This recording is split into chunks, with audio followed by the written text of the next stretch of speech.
mo naman na bang pinag-aabalan mo sa phone mo? Babe, sorry naman ha. May bago kasing app. Itong stalker app, oh. Ang galing lang, ah. Ano nagagawa niyan? Ito kasi, yung sa mga contacts mo, nasa contacts mo, pwede mo silang i-stalk. Oo, let's say for example, jowa mo or crush mo. Tapos, malalaman mo kung nasan sila. Oo. Pwede yun? Oo naman.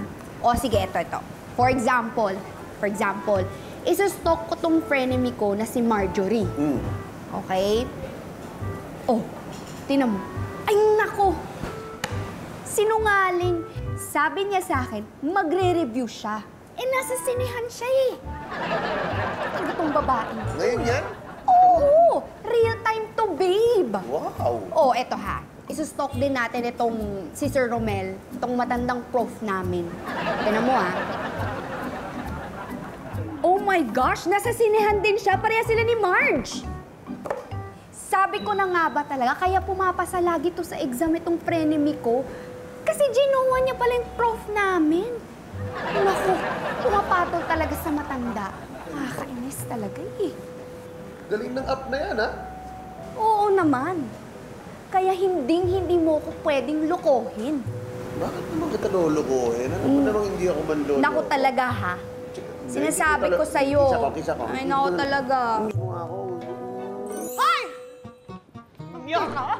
Sabi mo nasa class ka kaya di ka makaka-reply. Nakikipag-date ka lang pala dito. Ha? Sandali, paano mo nalaman kung nasan ako? Dahil dito sa stalker app! Ha? Ito ba yung Pedro? Ito yung Pedro sa... Rat! Napulot akong buti, oh. May message sa loob. O, ba't di mo basahin? Eh, di ko ma-open, eh. Bakit? May password ba? Wala naman. Di ko nga mag-open. Hindi, bakit? Ba't ako mag-open yan? Eh, message mo yan. Hindi ko naman message yan. Eh, hindi ko nga ma-open, eh. Eh, baka mahina signal. Maghanap ka ng malakas-lakas ang signal para ma-open mo. O nga, no? Dali. Dito. Ayun! Lakas ang signal dito, oh.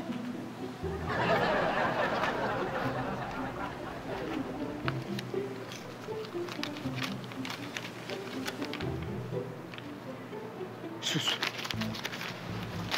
Parang naman tong ewan. Oh, ano yung message? Wala. Babae. Gusto makipag-chat. Oh, sinin mo lang. Hindi mo nireplyan. Wrong send, eh. Tsaka, di ko naman siya kilala. Maski na, replyan mo. Wala na akong load. Kung gusto mo, forward ko sa'yo.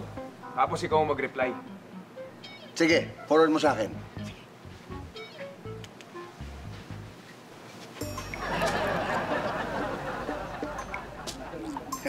Sending.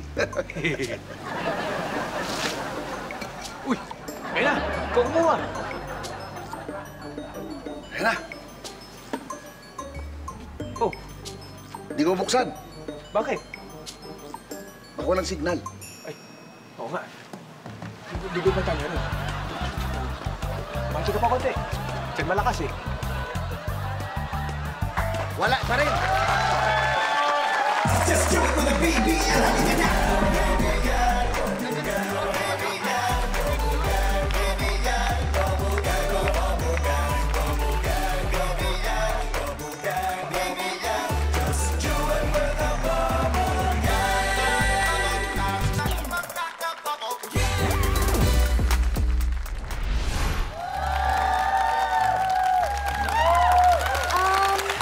Is that all po? Yes, ate. Thank you. Sure. Anyway, Beshi, how are you? How's life? Ito, sad. Sinara ko na yung online business ko. Oh no, I'm so sorry to hear that. Eh, di ba, baka kasi hindi ka pang business kasi di ba kailangan ng skill yun? Kaya tingnan mo, nalugi ka tuloy. Char! No. Sinara ko yung online business ko kasi I decided to, you know what? gusto ko ulit mag-aral para hindi ako magaya dun sa mga hindi graduate kaya walang breeding. Like you. Char! Ano ka ba naman? Hindi ako graduate kasi I decided na mas marami akong matututunan sa real world. Meron ng iba dyan, graduate pero loser pa din. Just like you. Char! You know what? Tama ka. Pero mas okay pa rin yung may natapos, ha? Gusto mag-enroll ulit para hindi ka puro ganda lang. Char! Anyway, Beshi, you know my boyfriend, George? George? Si George! Oh my God, Oh my George. gosh, like he's super sweet. Like super talaga. I know, right? Yeah. You know what, Beshi? You're so swerte ta talaga. Like, nakakilala ka ng lalaki na desperate enough to be with you. Like, it's so nice. Char! Well, anyway, pag kinasal ako, Beshi, dapat andun ka, ha? At gusto ko abay kita. Really? Yeah. It's so nice. Like, you're so sweet. Yeah. Kasi ako lang yung Beshi mo. Hindi. You know what they say, surround yourself with ugly people para angat na angat yung beauty mo. Char! You're such a joker. Kaya love na love kita eh. Ikaw rin! Love na love na love kita, Beshi. Char! Mr. Coffee po. Thank you! Ay, Beshi, cheers!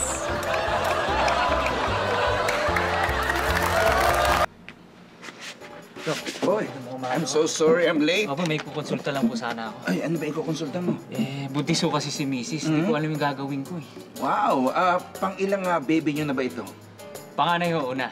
Good, aba. Alam mo, dapat palagi mo siyang pakakainin ng mga masusustansyang pagkain. Alam ko na ho yan. Good. How about vitamins? Vitamins, dapat pinapainom mo siya nito para healthy si baby at healthy si Mrs. Alam ko na ho yan eh. Alam mo, pag buntis sa isang tao, dapat palagi may regular check-up. Alam ko na rin ho yan eh.